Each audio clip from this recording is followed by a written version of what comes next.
In the news, federal government slams Western nation for founding IPOB. France braces 11-day protest against pension reform. Ogun State Governor hails Joshua's victory over Franklin. This is the MLC TV Global News, reaching you live from the city of Lokoja. I am Jennifer Odimayo.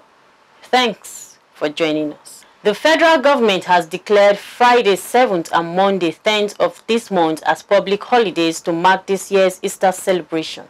Minister of Interior Rauf Aregbesola made the declaration in Abuja in a statement. Aregbesola urged Christians to emulate the virtues of sacrifice, forgiveness, kindness, love, peace, and patience, which were attributes and practices of Jesus Christ, as exemplified during his ministry on earth.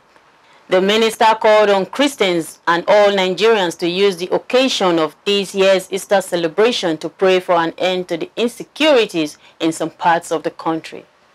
Aregbesola assured that the federal government was doing all that is necessary to ensure a peaceful transition of government following the peaceful conduct of elections.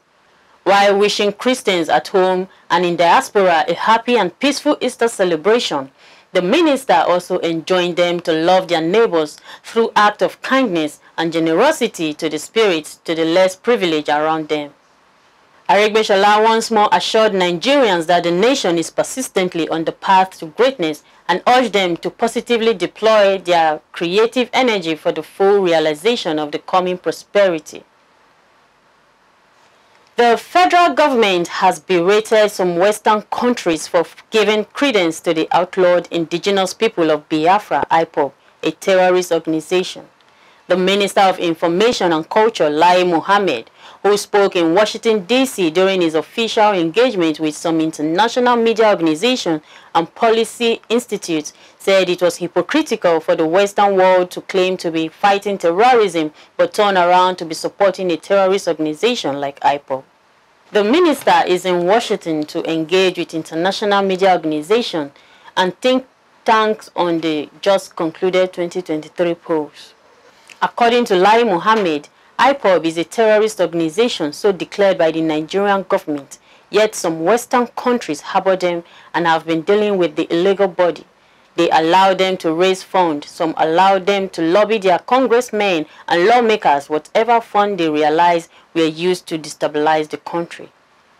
He also called on the foreign media to stop regurgitating social media fables on the Nigerians' 2023 election on their platforms. He said they should be critical and interrogate the information they get on the social media before reporting them to their platforms. Former President Olusegun Obasanjo has waded into the legal travail of a former Deputy Senate President of Nigeria, Senator Ike Ekweremadu, in the United States over crime of conspiracy to harvest organ of a 21-year-old Nigerian, calling on the Chief Clerk of the Central Criminal Court in London to temper justice with mercy. Obasanjo, in a letter dated April 3, 2023, and addressed to the Chief Clerk of the court titled Re Ike Ekweremadu, said even though the Enugu West Senator's action was condemnable and unacceptable, he has contributed his quota to the socio-political development of Nigeria. Hence, his punishment should consider his past record of good deeds and the plight of his ailing daughter.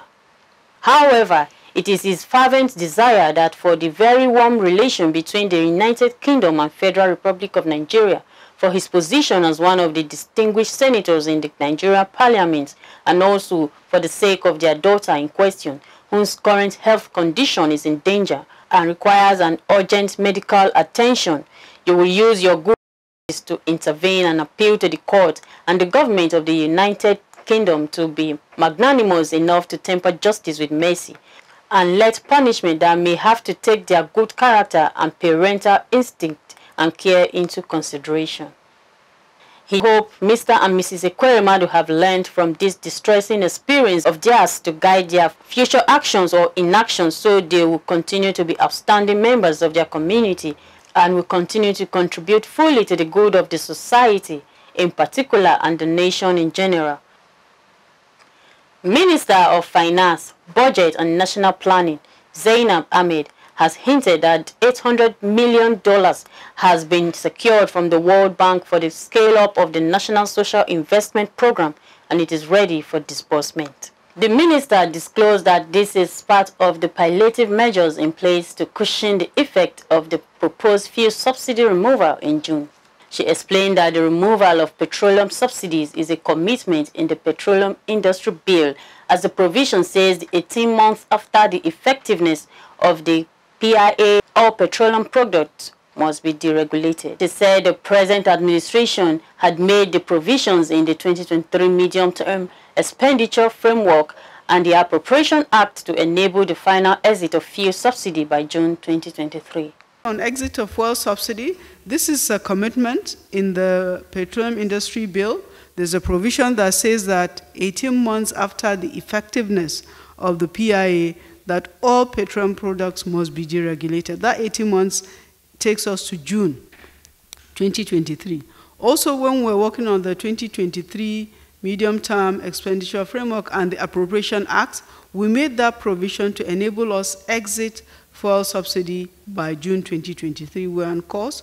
We're having different stakeholder engagements. We've secured some funding from the World Bank. That is the first tranche of palliatives that will be that will enable us give cash transfers to the most vulnerable in our society that have now been registered in a national social register. $100 million for the national scale-up of the National Social Investment Program at the World Bank, and it's secured. It's ready for disbursement.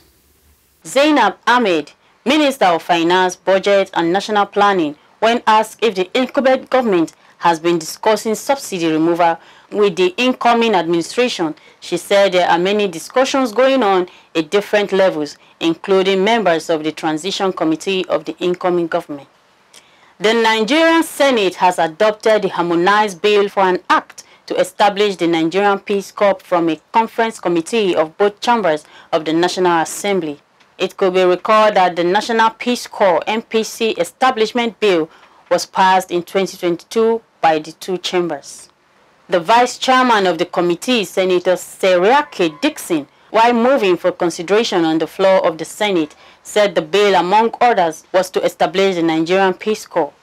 The highlight of the adopted report is on Clause 38, subsection 1 of the version passed by the Senate, which is in conflict with the version passed by the House of Reps as contained under the Clause 38, subsection 1. The Senate's version seeks the dissolution of the existing Peace Corps of Nigeria and National Unity and Peace Corps. The House of Representatives version of the bill solely recommends the dissolution of the existing Peace Corps of Nigeria to be transformed into the Nigerian Peace Corps when assented to by President Muhammadu Buhari. Mr. President, the both chambers, as represented by the committees duly constituted in accordance with the standing orders, met and considered this singular discrepancy and adopted the House version. And the committee recommended that the House version, which retained the word Peace Corps of Nigeria as a title, be retained, and we so move the committee. The Senate do approve the conference committee report on the Nigerian Peace Corps Establishment Bill 2023. Say aye. Aye. Those against say nay. The ayes have it. With the adoption of the harmonized report, the bill will now be transmitted to President Muhammadu Buhari for assent. We'll go on a short break. We'll be right back. Time as suggested in the motion. From 31st January to June 31st, 2023, say aye. Aye. Those against say nay. The ayes have it. Do you know what it takes to lead? Do you understand what is politics? Do you have issues concerning the way we play politics? Do you have reservations about some political mugu? Do you want to serve or be served? Do you want to contest? Do you want to occupy any political office or be in charge of your world? All this and many more are what we discuss right here in the political arena. a program where we trash and arrange, condemn and commend, celebrate and blame all that play out in politics. Do not be told. Join me, Warner Balagogo, every Saturday by 7 p.m. to throw more light on why we play politics the way we do and how we can play it better. Political Arena, building a government of the people and for the people. Don't miss it. Welcome back. Now on politics. A High Court of the Federal Capital Territory, FCT, has issued an order restraining the National Chairman of the Labour Party, Julius Abure, National Secretary, Farouk Ibrahim, and 2 others from parading themselves as national officers of the party.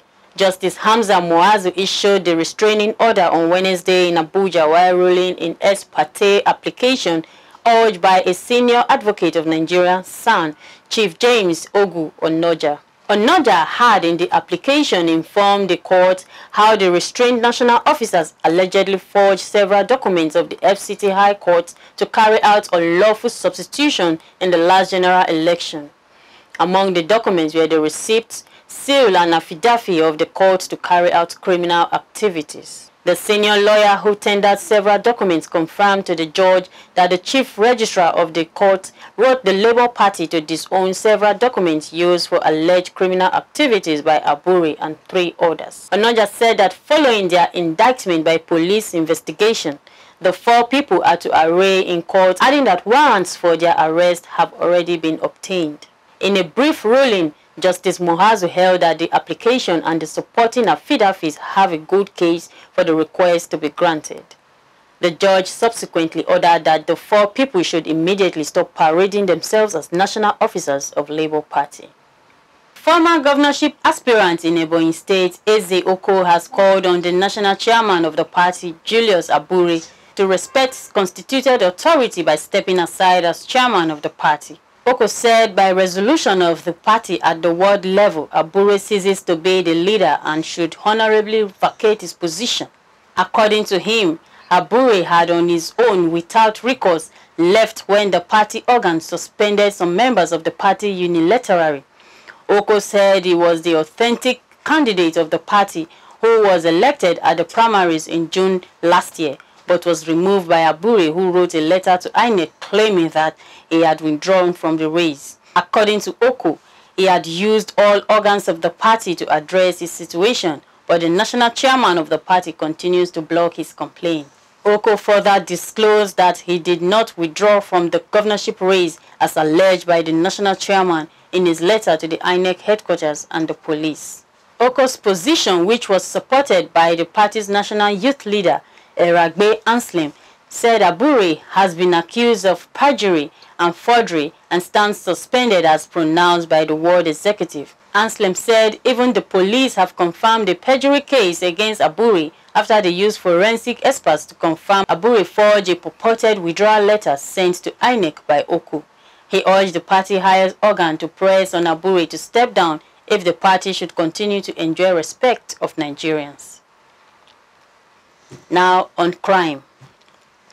The Lagos State Magistrate Court in Yaba on Wednesday ordered that Eze Igbo of Ajao Estate, Frederick Unwajagu, be remanded at the Ikoyi Correctional Center. Unwajagu was arrested last Saturday following a viral video in which he threatened to invite members of the indigenous people of Biafra to Lagos to secure properties of Igbo people living in the state. The 67-year-old was arraigned on Wednesday before the magistrate court, presided over by P.E. Nwaka. The police charged him with 2 counts bordering on misconduct and intention to cause a breach of peace in Lagos State. The 4-man police prosecution team led by the OC Legal, Yetunde Kadioso, told the court that Unwajagu committed the offense on March 26, 2023 at number 2 Akim Shitu Street, Ajao Estate, Lagos. According to the team, the offences contravene Section 168D, subsection 144 of the Criminal Law of Lagos State, 2015. They prayed the court to remand the defendant in the Correctional Center for 30 days pending legal advice from the Lagos State Directorate of Public Prosecutions. However, counsel of the defendant, while moving their client's bail application, urged the court to admit the defendant to bail in the most liberal terms. The magistrate, who rejected the counsel's plea, ordered the immediate remand of the defendant to the Ikoyi Correctional Center pending legal advice from the DPP. Nwaka adjourned the case till May 3, 2023 for DPP advice. Now on foreign. Union leaders called for French people to take to the streets and strike en masse on Thursday while awaiting the verdict from France's Constitutional Council, which has the power to strike out some or even all of the reform. France on Thursday, April 6th, braced for another day of protest and strikes to denounce President Emmanuel Macron's pension reform after talks between government and unions ended in deadlock. There have been signs that the 2.5-month protest movement is starting to lose some momentum, and unions will be hoping for a mass turnout on the 11th day of the action since January. All sides in the standoff are awaiting the verdict on April 14th over the reform from France's Constitutional Council, which has the power to strike out some or even all of the bills. Now on sport. The Ogun State Governor, Dapo Abiodun, has hailed the Nigeria-born British heavyweight boxer Anthony Joshua for outpunching Jermaine Franklin in a bout on Saturday. Abiodun, who described the victory of the Ogun State indigene and former international boxing champion as a great comeback and heartwarming, noted that Joshua, with his latest feat, has made Nigeria and Ogun proud once again. In a statement on Sunday by his chief press secretary, Kunle Somorin, Abiodun pointed out that Joshua did not allow his past defeat to deepen his spirit.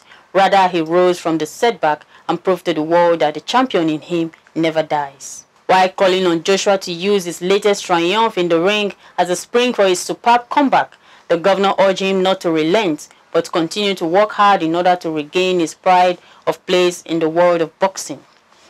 He described the heavyweight boxer as a shining star of the state and great model to the youth, saying his administration would continue to put in place world-class sports facilities to ensure more Joshua evolve from Ogun. Roman manager Jose Mourinho has reportedly been offered more than $100 million to coach Saudi Arabia in a 2-year deal, which would make him the highest paid manager ever.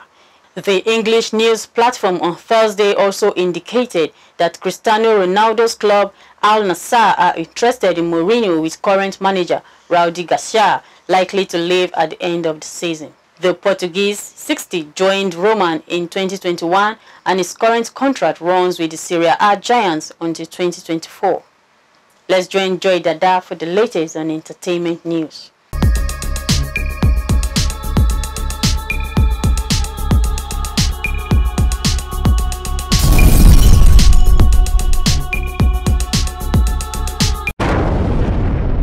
Welcome to our entertainment section. I am Joy Dada. Pulse Music Desk select top collaborations of first quarter of 2023. Actress Laura Benatti says she went on stage while having miscarriage. 2023 has been exciting for Afrobeats of Nigerian foremost cultural export continue to reach more international listeners as artists join forces to deliver era-defining music.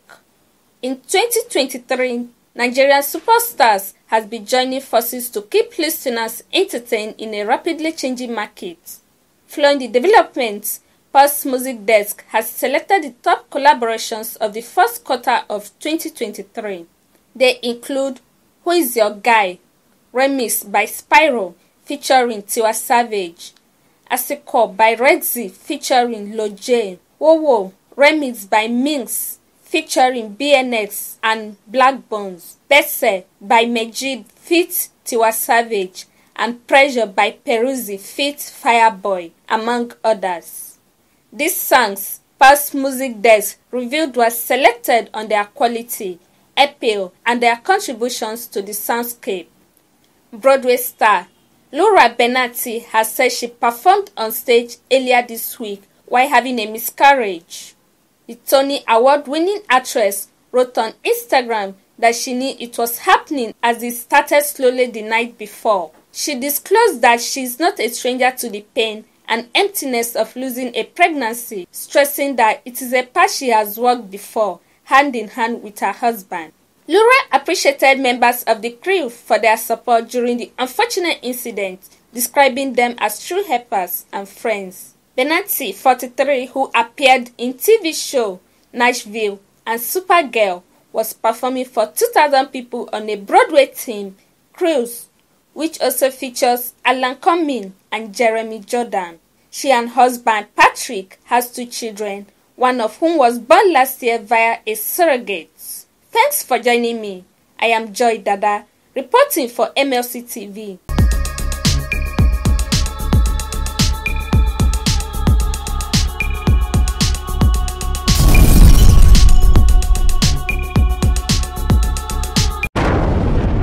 Thank you, Joy. And that is the size of our package. Please do join us daily to watch our global news through our YouTube channel, Malachi TV. For your continued support, please watch, subscribe, and share our links as usual. Like and follow our Facebook pages, MLC TV and MLC TV 2, Instagram, MLC TV 2021, Twitter, MLC TV 1. For your event coverage, appearance on any of our programs, contributions, comments, advert placement, or sponsorship, please call or send SMS to any of our numbers displayed on your screen. Join Malachi TV online weekends to watch our various programs. Saturday, 7 p.m., Political Arena. Sunday, 6 p.m., Women's World. And Monday, The Opinion. It's Malachi TV, reaching everywhere, informing everyone. Please continue to be your brothers and sisters keeper to build a better and happier society together. I am Jennifer Udimayo. Do have a wonderful day.